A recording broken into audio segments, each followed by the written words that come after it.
పోలీసులు ఎహెం జిగర్ స్టోర్ రూమ్కి వెళ్ళేసరికి అక్కడ దొంగ ఉండడు. ఖాళీ కుర్చీ ఉంటుంది, కిటికీ తెరిచి ఉంటుంది. దాంతో వాళ్ళు ఆశ్చర్యపోతారు, అదేంటి అలా ఎలా అని.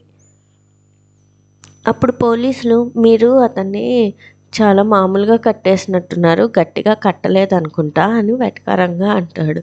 అప్పుడు ఎహెం, లేదు లేదు మేము గట్టిగా కట్టామని చెప్తాడు. వీళ్ళందరూ హాల్లోకి వస్తారు. హాల్లోకి వచ్చాక ఒక కానిస్టేబుల్ వచ్చి ఎస్ఐకి ఏదో చెప్తాడు. అప్పుడు ఎస్ఐ, ఎవరో కిటికీ తీసినట్టున్నారు, దొంగ పారిపోయాడు, కానీ ఇంట్లో ఏ కిటికీ ఏ అద్దం ఏది పగిలిలేదు, అలా ఎలా దొంగ వస్తాడు, అసలు ఏది పగలగొట్టకుండా ఎలా లోపలికి వచ్చాడు, ఎలా బయటికి వెళ్ళిపోయాడు, దొంగ స్టోర్ రూమ్లో లేడని చెప్తాడు. అప్పుడు కోకిల, ఎలా వచ్చాడో ఎలా వెళ్ళాడో అనుకోకండి, రావడం అయితే కనుక మా వెనక తలుపు తెరిచే ఉంది, అందులోంచి వచ్చాడు, కానీ ఎలా వెళ్ళాడో మాత్రం నాకు అర్థం అవ్వట్లేదు, రావడం మాత్రం ఆ తలుపులోంచే వచ్చాడు అని రాశి వైపు కోపంగా చూస్తూ చెప్తుంది. అప్పుడు ఆ పోలీసు, క్షమించండి కానీ మీ ఇంట్లో వాళ్ళ నిర్లక్ష్యం వల్లే మీ ఇంట్లో దొంగతనం జరిగింది, నా మాటలకు మీకు కోపం వచ్చి ఉండొచ్చు కానీ అదే నిజం అని చెప్తారు. ఈలోపు జిగరు వచ్చి, బాబాయ్ అతను తెచ్చిన సంచిలో మన వంటింట్లోవి హాల్లో దొంగతనం చేసిన వస్తువులన్నీ దొరికాయి, కానీ పిన్ని అల్మరా నుంచి కొట్టేసిన నగలు మాత్రం దొరకలేదని చెప్తాడు. చెప్పగానే అందరూ అయ్యో అనుకుంటారు. అప్పుడు పోలీసులు, ఏం పర్లేదు అవి మేము కనిపెడతాము, రేపొద్దున మీరు వచ్చి పోలీస్ స్టేషన్కి వచ్చి ఎఫ్ఐఆర్ రాయించండి అని చెప్తారు. సరే ఇక మేము వెళ్ళొస్తామని పోలీసులు వెళ్తూ ఉంటారు. కింజల్ అప్పుడు హమ్మయ్య అనుకుంటుంది. ఎందుకంటే దొంగతనం జరిగిన సాకుతో ఆ నగలు కొట్టేసింది కింజల్. తను కంగారుగా ఇక తన గదిలోకి వెళ్ళిపోతుంది. అందరూ ఎవరి గదుల్లోకి వాళ్ళు వెళ్ళబోతుంటే రాశిని మాత్రం కోకిల ఆపేస్తుంది. కోకిల రాశితో, రాశి ఇవాళైనా నువ్వు చేసిన తప్పు ఒప్పుకోవాల్సిందే అని అంటుంది.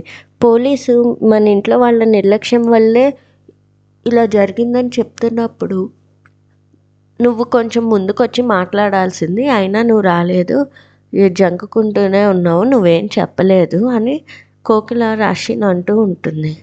ఈలోపు హేతలు వచ్చి, కోకిల నువ్వెవరినైనా తప్పు పట్టాలనుకుంటే నన్ను తప్పు పట్టు, ఎందుకంటే రాశి దగ్గర నుంచి తాళాలు నేను తీసుకున్నాను, అన్ని తలుపులు నేను వేస్తాను, నువ్వు వెళ్ళు అని చెప్పి నేనే రాశిని పంపించాను, కానీ నేనే మర్చిపోయాను, అందువల్లే తప్పు నాది, రాశిది కాదు అని చెప్పి, రాశి నువ్వు వెళ్ళి పడుకో అని చెప్పి చెప్తుంది. అలా హేతల్ రాశిని కోకిల నుంచి కాపాడుతుంది. పొద్దున్నే ఎహెం కోకిల దగ్గరికి వస్తాడు. అప్పుడు కోకిల తన అల్మరాలో ఉన్న మిగిలిన నగలన్నీ తన ముందర పెట్టుకుని ఆలోచిస్తూ ఉంటుంది. ఎహెం వచ్చి, అమ్మ నాకు త్వరగా టిఫిన్ పెట్టు, నేను ఆఫీస్కి వెళ్ళే ముందు పోలీస్ స్టేషన్కి వెళ్ళి ఎఫ్ఐఆర్ రాయిస్తా అని చెప్తాడు. అప్పుడు కోకిల అంటుంది, ఎహెం కింజల్కి మీరు ఇచ్చిన నగలు నా దగ్గర ఎందుకు ఉంచుకున్నానంటే నా దగ్గర చాలా జాగ్రత్తగా ఉంటాయి కదా అని ఉంచుకున్నాను, కానీ నాకు ఇప్పుడు ఆ నగల గురించి ఆలోచిస్తుంటే చాలా భయం వేస్తోంది, అసలు ఆ నగలు దొరుకుతాయా లేదా అనిపిస్తోంది అని అంటుంది. అప్పుడు ఎహెం, అలా ఏం లేదమ్మా, దొరుకుతాయి, కానీ నాకు అర్థం కానిది ఒకటే, మేము అంత గట్టిగా కట్టేస్తే మేము వెళ్ళేసరికి అతను ఎలా పారిపోయాడో మాకు అర్థం కావట్లేదు, అంటే మేము వెళ్ళే ముందే ఎవరో వెళ్ళి అతను కట్లు ఇప్పేసి ఉంటారు, మన ఇంట్లో వాళ్ళే ఎవరో అతను పారిపోవడానికి సహాయం చేశారు అని అంటూ ఉంటాడు. ఈలోపే గోపి వస్తుంది. వచ్చి, అత్తయ్య మీరు నన్ను పిలిచారా అని అడుగుతుంది. అప్పుడు ఎహెం గోపిని కోపంగా చూస్తాడు. కోపంగా చూసి గోపి దగ్గరికి వెళ్ళి, నువ్వే కదా ఇది పని చేసింది, నీకు ఆ దొంగ మీద చాలా దయ ఉంది, అందుకే కదా అతనికి పళ్ళు అవన్నీ కట్ చేసి పెట్టావు, అందుకే మేము తన్ని స్టోర్ రూమ్లో కట్టేశామని తెలిసి అయ్యో అని చెప్పి జాలితో వెళ్ళి అతని కట్లు తీసి పంపించేసావు కదా, అతను పారిపోవడానికి సహాయం చేసావు కదా అని గట్టిగా అడుగుతాడు. అప్పుడు గోపి, నేనెందుకు అలా చేస్తాను, నేను ముందు నా గదిలోకి వెళ్ళాను, తర్వాత అత్తయ్య గారితో పాటు రాశిని లేపడానికి రాశి గదికి వెళ్ళాను, నేను అలా ఏం చేయలేదు అని చెప్తుంది. అప్పుడు ఎహెం, మాట్లాడకు, నీ గురించి నాకు తెలుసు, నువ్వు అందరి ముందు కావాలని ఇలానే చేస్తావు, నీకు ఎంత జాలి ఉందో నేను కూడా చూసా కదా అని అంటూ ఉంటాడు. అప్పుడు కోకిల, చాలు ఎహెం, ఇంక మాట్లాడకు, గోపి చెప్పేది నిజం, తను నాతో పాటు రాశిని లేపడానికి వచ్చింది, నువ్వు ఇలా అనుమానించడం తప్పు అని చెప్తుంది. అప్పుడు అమ్మ నువ్వెన్నైనా చెప్పు, కానీ ఈ ఇంట్లో అసలు ఏ గొడవ జరిగినా ఏది జరిగినా కూడా అందులో ఖచ్చితంగా గోపి హస్తం అయితే ఉంటుంది, దీని వల్ల చాలా జరుగుతాయి అని అంటాడు. అప్పుడు కోకిల, ఇది చాలా తప్పు, ఇంట్లో ఏది జరిగినా ఏ తప్పు జరిగినా ఎలాంటి పెద్ద పెద్దవి జరిగినా అది గోపి వల్ల అనడం మాత్రం చాలా తప్పు అని చెప్తుంది. అప్పుడు ఎహెంకి చాలా కోపం వచ్చి వెళ్ళిపోతాడు అక్కడి నుంచి. కోకిల వెనకాల ఆగు ఆగు అని వెళ్తుంది. హేతల్ వంటింట్లో పనిచేసుకుంటుంటే రాశి వస్తుంది. రాశి వచ్చి, అసలు చిన్నత్తయ్య గారు నన్ను ఈ కుటుంబంలో సభ్యురాల్లానే చూడట్లేదు, నేను కూడా ఈ కుటుంబంలో ఒక దాన్నే కదా, ఎందుకు నన్ను ఎప్పుడు పరాయి దానిలా చూసి అన్నీ నా మీదే తోసేస్తూ ఉంటారు, నాకు అసలు బాధ్యత లేదని ఎందుకు అనుకుంటారు అని చెప్పి బాధపడుతుంది. అప్పుడు హేతల్, అలా ఏం కాదు కోకిల, అలా ఏం అనుకోవట్లేదు, దొంగలు పడితే ఎవరికైనా కంగారు ఉంటుంది కదా, పైగా పోయింది కింజల్ నగలు కదా, అందుకే తను అలా కంగారు పడుతోంది, అంతే తప్ప ఇంకేమీ లేదు అని చెప్తుంది.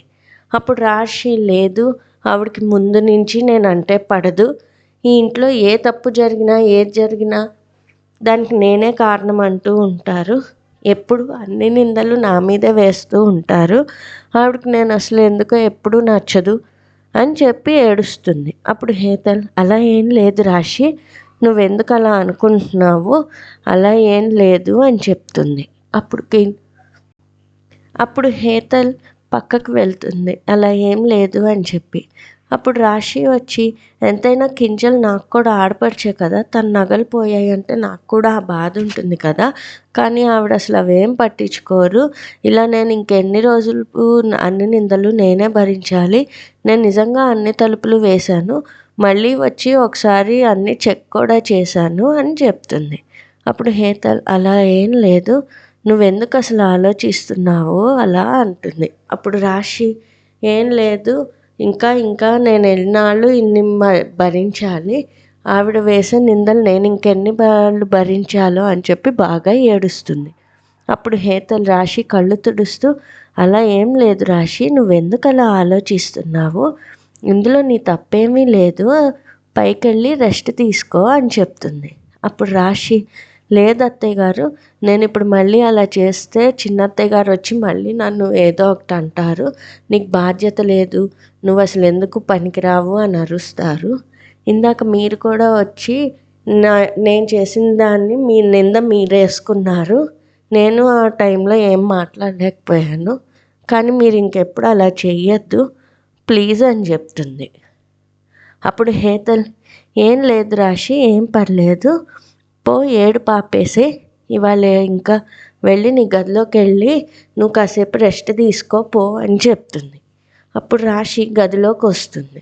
గదిలోకి వచ్చి సంతోషంగా, అమ్మయ్య, ఇవాళ నేను ఏ పని చెయ్యక్కర్లేదు, అమ్మ చెప్పినవి వాడితే మా అమ్మ తెలివితేటలకి అసలు భలే వచ్చింది నాకు ఇవాళ ఈ అవకాశం, ఇవాళ నేను ఏ పని చెయ్యక్కర్లేదు, నాకు వెంటనే అమ్మకి చెప్పేద్దామని ఫోన్ చేస్తుంది. రాశి ఊర్మిళకి ఫోన్ చేసి, అమ్మ నువ్వు చెప్పింది బాగా వర్కౌట్ అయ్యింది, నేను మొత్తం చిన్నత్తయ్య గారి మీద కోకిల మీదే తోసేసి మా అత్తగారికి చెప్పాను, ఆవిడేమో ప్రేమగా, ఏం పర్లేదమ్మా నువ్వు అవేం ఆలోచించుకో, వెళ్ళు నీ గదిలో రెస్ట్ తీసుకో అని చెప్పి నన్ను పంపించింది, సో ఇవాళ నాకు ఏ పని లేదు అని హ్యాపీగా ఊర్మిళకి చెప్తుంది. అప్పుడు ఊర్మిళ, భలే చెప్పు, నాకు చాలా ఆనందంగా ఉంది అంటుంది.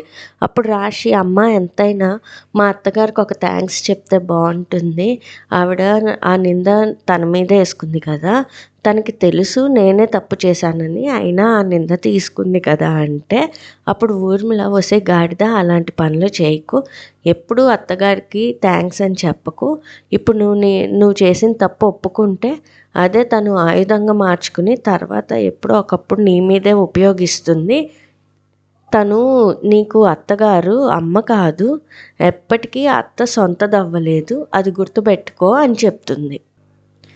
హేతల్ కోకిల ఇద్దరు దేవుడి దగ్గర పూజ చేస్తారు. పూజ చేశాక కోకిల హేతల్తో, అక్కయ్య, నువ్వు దేవుడికి దండం పెట్టుకునేటప్పుడు కళ్ళు మూసుకుంటావని నాకు తెలుసు, కానీ ఇలా మిగిలిన విషయాలకు కూడా చూసి చూడనట్టు వదిలేస్తావని నేను అనుకోవట్లేదు అంటుంది. అప్పుడు హేతల్, అదేంటి కోకిల, నువ్వు దేని గురించి మాట్లాడుతున్నావు, నాకేం అర్థం కావట్లేదు అని చెప్తుంది. అప్పుడు కోకిల, నీ కోడలు చేసిన తప్పుని నువ్వు నీ మీద వేసుకుని తనకి వదిలేసావు, చూసి చూడనట్టు వదిలేసావు. ఇలానే చేస్తే కనుక గుర్తుపెట్టుకో, తర్వాత తను ఇంకా చాలా పెద్దది ప్రాబ్లం క్రియేట్ చేస్తుంది. ఆ రోజు నీకు ఈ మాటలు గుర్తొస్తాయి, గుర్తుపెట్టుకో అని చెప్తుంది. అప్పుడు హేతల్, నేను గుర్తుపెట్టుకుంటాను కోకిల, కానీ నువ్వేం బాధపడకు, కింజల్ నగలు దొరుకుతాయి అని చెప్తుంది. కోకిల, మీరు మర్చిపోయారా పోలీస్ ఏం చెప్పారో? ఎలాంటి గ్లాసు బద్దలు కొట్టకుండా, కిటికీలు బద్దలు కొట్టకుండా దొంగ ఇంట్లోకి వచ్చాడు అంటే మన నిర్లక్ష్యం వల్లే వచ్చాడని చెప్పారు కదా. అయినా కింజల్కి ఇంట్లో చివరి రక్షాబంధన్కి వచ్చిన గిఫ్ట్లు అవి, ఆశీర్వాదం లాగా. అవి పోతూ అసలు తను ఎంత బాధపడుతుందో మీకు తెలుసా అంటుంది. అప్పుడు హేతల్, నాకు తెలుసు కోకిల అంటే, లేదు మీకు తెలియదు, మీకు కింజల్ మనోభావాలు అసలు మీకు అర్థం కావు అని కోకిల అంటూ ఉంటుంది. ఇదంతా కింజల్ దూరంగా వింటూ కంగారు పడుతూ ఉంటుంది. అప్పుడు కోకిల, ఎలా అయినా సరే పోలీసులు ఆ నగలు పట్టుకోవాలని నేను కోరుకుంటున్నా అని అంటుంది. అయినా అలా కట్టేసిన దొంగ అసలు ఎలా తప్పించుకున్నాడు? మొత్తానికి ఇందులో అయితే ఏదో గజిబిజి ఉంది, అది నాకు ఖచ్చితంగా తెలుసు, అదేంటో నేను కనుక్కుంటాను అంటుంది.